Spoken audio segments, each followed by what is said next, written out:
Hanap nyo ba ay Instagrammable worthy spot na kainin ngayong Mother's Day? Tara na at samahan nyo kaming dayuhin ang The Pavilion Floating Restaurant sa may San Leonardo, Nueva Ecija. Madali lang siyang puntahan at wasteable naman yung location niya. And aside sa mga restaurant sa loob, may milk tea and coffee station din siya sa labas para sa mga kasingle natin dyan na sa kape na lang napapatibok ang puso nila. Charot. So ayan, bago pala kayo pumasok ay kailangan nyo munang magpa-register dito sa kanilang reception area. Bali, may entrance fee pala na 50 pesos each at 300 pesos para sa kubo. Consumable naman itong entrance at kubo pero hindi lang ako sure if may required ba na number of persons bago ito makonsider na consumable. Nakalimutan ko itong itanong sorry na.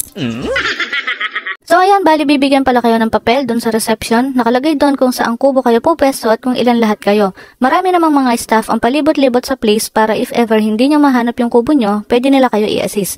Dahil sa sobrang lawak at sa dami ng kubo dito sa The Pavilion ay may posibilidad talaga na maliligaw at mahulog ka sa maling tao ay maling kubo pala.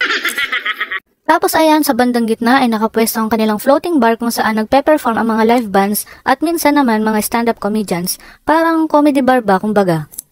Super ganda talaga ng place na to, tapos kahit mainit ang panahon, hindi maalinsangan dahil napapalibutan ito ng tubig. Tapos pwede ka din palang mangisda, kailangan mo lang mag-rent ng kanilang fishing rod sa halagang 250 pesos. Pwede ka din mag-boating dito at need mo lang din magbayad ng 50 pesos per person.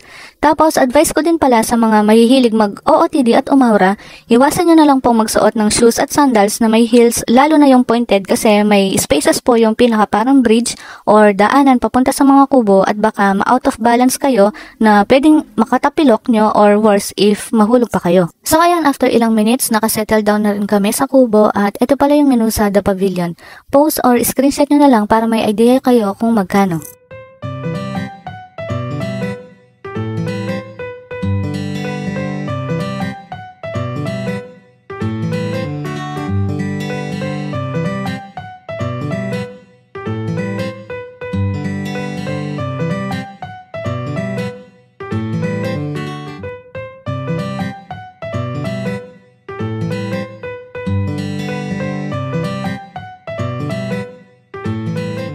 Mabilis din pala ang serving time nila dito kasi ilang minuto lang na-serve na agad nila yung mga in-order namin. Highly recommended ko pala yung grilled pusit nila at crispy sinigang. Grabe, super sarap. Pati na rin yung sisig at pansit nila masarap din. Ayan tignan nyo naman si Mother Earth. Grabe, makasubo. Happy Mother's Day pala, ma. Love ka namin. Tapos ayan, after kumain, nood-lood lang muna ng live band. Pero may time limit pala ang pagstay dito mga kasinggel. Parang maximum of 3 hours lang yata. Tapos, perfect time talaga na magpunta dito is dinner dahil aside sa mas presko na, maaliw ka pa sa view dahil sa mga pailaw nito na nagre-reflect sa tubig. Tapos ayan, after nyo palang magbayad, bibigyan kayo ng gate pass ng waiter na ipapakita nyo sa guard kapag palabas na kayo. So, overall, worth it naman yung halos 2 hours namin na biyahe from Pampanga.